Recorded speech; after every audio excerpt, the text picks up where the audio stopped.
The idea that social interaction can be a constitutive order that provides the basis for achieving social self and mutual intelligibility as emergent features of social order, not dependent on social institutions, makes possible a conception of the relationship between morality and society, quite different from the conventional view that treats all social orders as produced by some relationship between individuals and social institutions. The agency versus structure dilemma.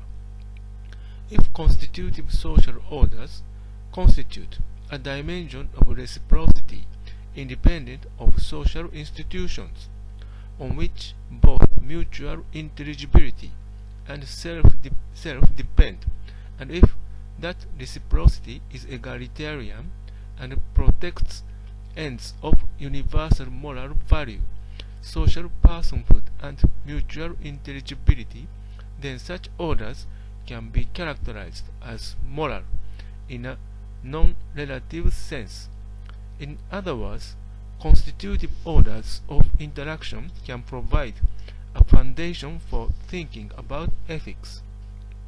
This conception of social order as a moral order is allied with various arguments by Wittgenstein, Grice, Searle, Habermas, Garfinkel, Goffman, and Sachs that talk, language, and/or self-identity require reciprocity and a working agreement as to the form of practice in order for sense and/or self to be constituted. But the argument being made here is different from the first four in denying that such orders are social institutions, and goes further in arguing that the constitutive order constraints on self and meaning must be real and not hypothetical, that they are not merely pragmatic, and that they constitute a social contract agreement that makes studies of ordinary interaction relevant to ethics. I use the word moral to refer to social institutionally relative norms and values, and ethics and/or justice to refer to those transcendent moral principles that I argue are associated with constitutive orders. I make the strong argument that when the constitutive agreement is not kept, constitutive orders of meaning and self fail. Institutional orders are not fragile in this way.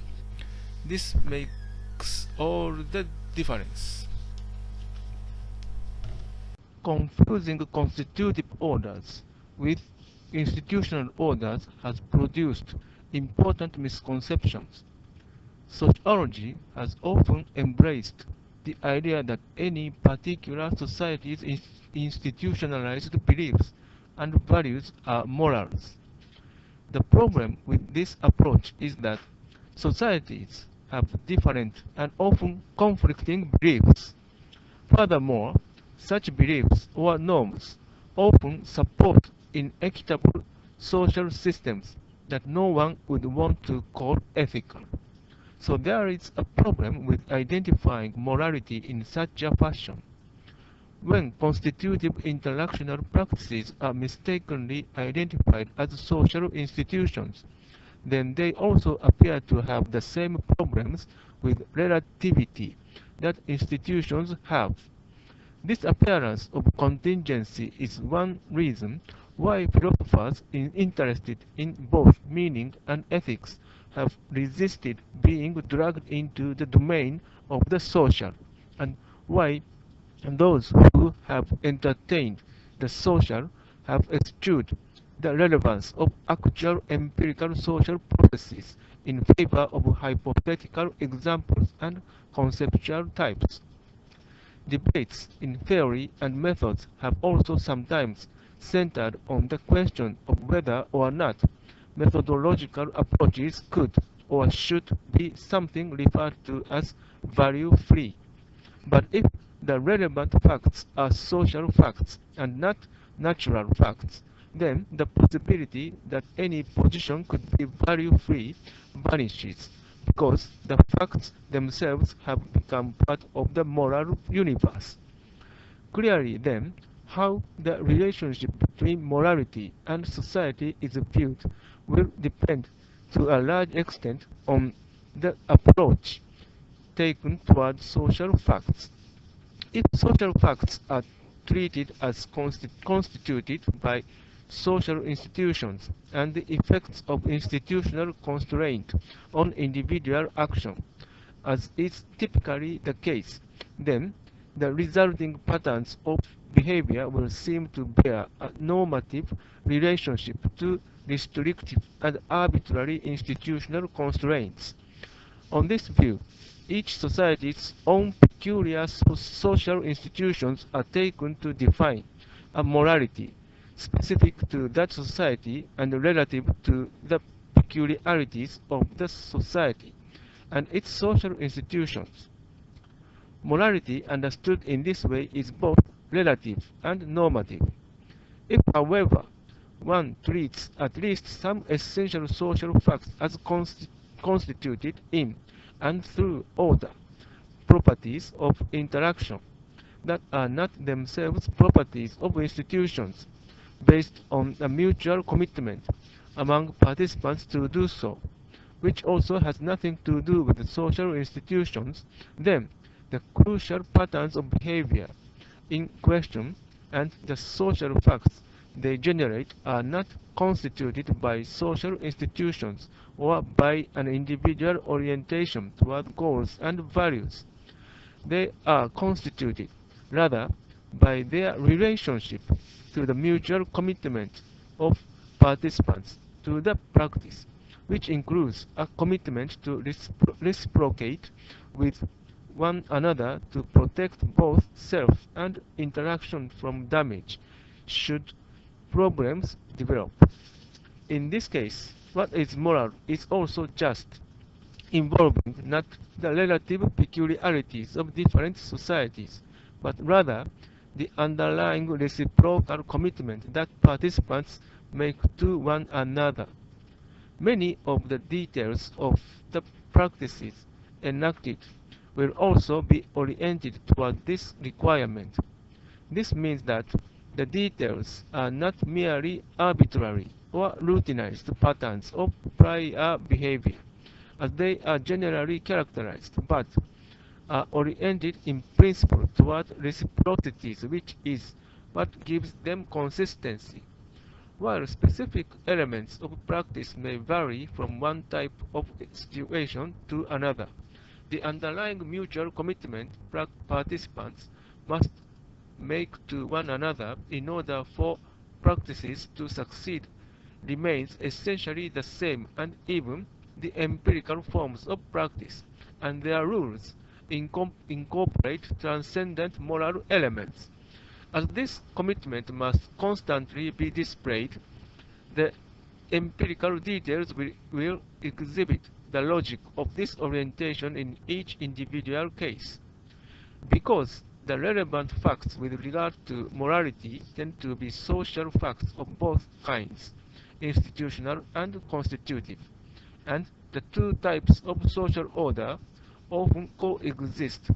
Sociology as a discipline has a special relationship to moral questions of both the contingent moral and the non-contingent ethical kind, relationship that is generally overlooked.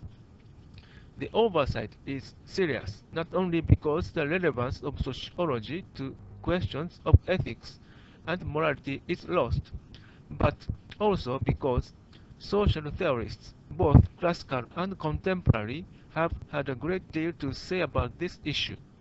Missing the point has led to a serious misreading of essential classical and contemporary texts.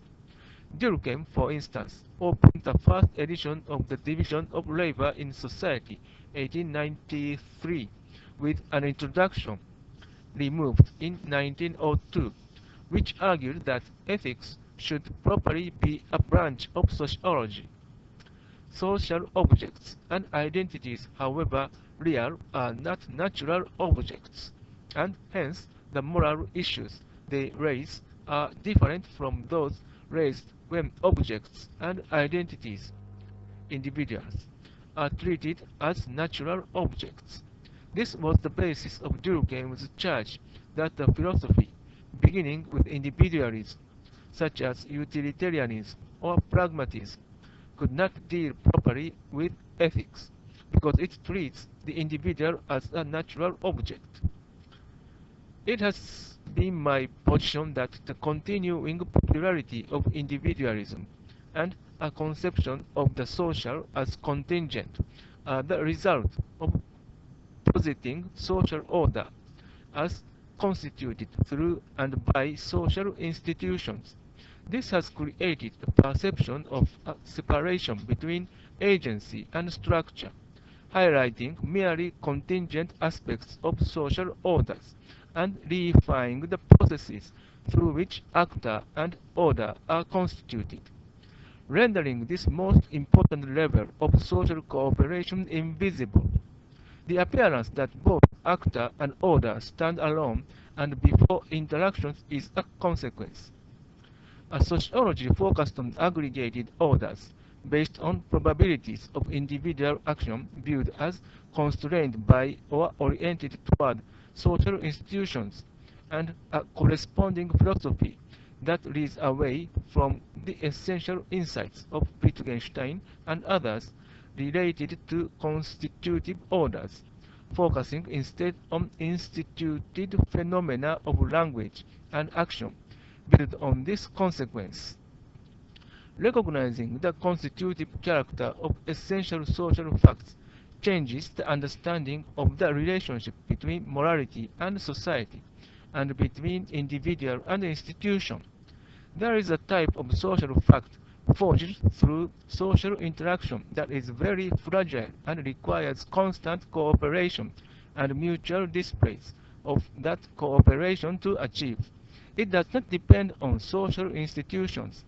The regularities involved can be specified by something like rules that people are using to create the witnessable regularities of order, but these rules are not written or specifiable as institutional rules are. They are not arbitrary and they are not followed. There is no referee to which participants can appeal, and consequently, constitutive orders do not generate accounts and justifications. They do bear a fundamental principle, the relationship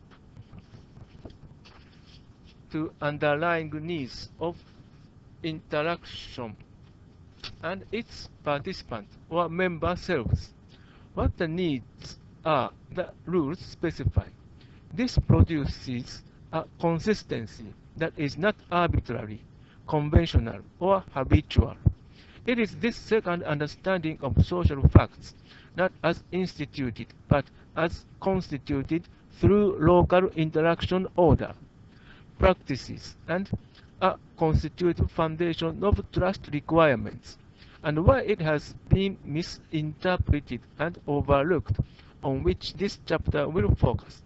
The idea that fundamental requirements of self and mutual intelligibility make consistent demands on constitutive orders of practice that can be specified empirically is critical to this approach.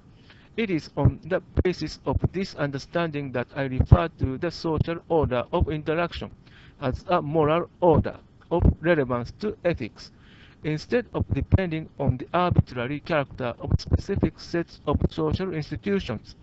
Morality, in the transcendent sense, depends on more general and enduring needs of selves, presenting to and with others, and communicating in interaction, hoping and needing to achieve mutual understanding. It is quite clear that social order conceived of institutionally cannot be described as moral, even though we refer to its rules as morals, norms, and values. They consist in almost all cases of rules for maintaining inequalities and are not moral in any general sense at all. The idea of a constitutive interaction order sui generis, a constitutive social order that is in essential ways independent of and restrained, resistant to social institutions and based on the working consensus between participants that acts as a social contract, recasts the understanding of social facts and moral relations. It demands the consideration of the idea that social institutions define or constitute social order, social objects, and meaning, and redirects focus toward constitutive orders of practice in their stead. It also suggests that there has been a serious and systematic misreading of classic texts in an era in which most theories advise that increased risk, anomie, and chaos characterize modern life because social institutions, values, and beliefs have lost their ability to produce order. The constitutive interaction order perspective offers the possibility that a heightened mutuality and collectivity at the interpersonal level, at the level of practice, and a new security grounded in shared practice can come into play when institutions lose their ability to produce social moral solidarity. In elaborating this argument, I will first clarify the distinction between institutions and constitutive social orders, and consider the relevance of the distinction to the reading of social theory. Then I will discuss a number of assumptions and misconceptions that have made it difficult to achieve a general understanding of what the argument is. This will involve a discussion of some misconceptions about the relationship between sociology and positivism, an articulation of the idea of institutional accountability as distinct from constitutive interaction orders, and a consideration of how the distinction between institutional orders and constitutive order would impact on the current practice of treating all social orders as institutions. Finally, the argument that the working consensus is similar to the philosophical notion of social contract and elaborates it as an actual foundation for mutually intelligible orders of social action, object, and identity will be made. I hope to convince the reader that a constitutive interaction order approach does not fit within the scope of earlier theories, that in spite of important precursors like Durkheim, a recognition that the order involved is not institutional changes, the way the theoretical problems and questions need to be understood to such a significant degree, giving prominence to constitutive orders, constitutive social objects, and tacit reciprocal agreements, securing them in place of institutional orders, instituted objects, and identities, and replacing independent individuals with intellectually constituted selves, that the whole theoretical landscape needs to be seen quite differently. Otherwise, the idea of constitutive interaction orders will remain misunderstood, and the promise of sociology to essential philosophical question undelivered.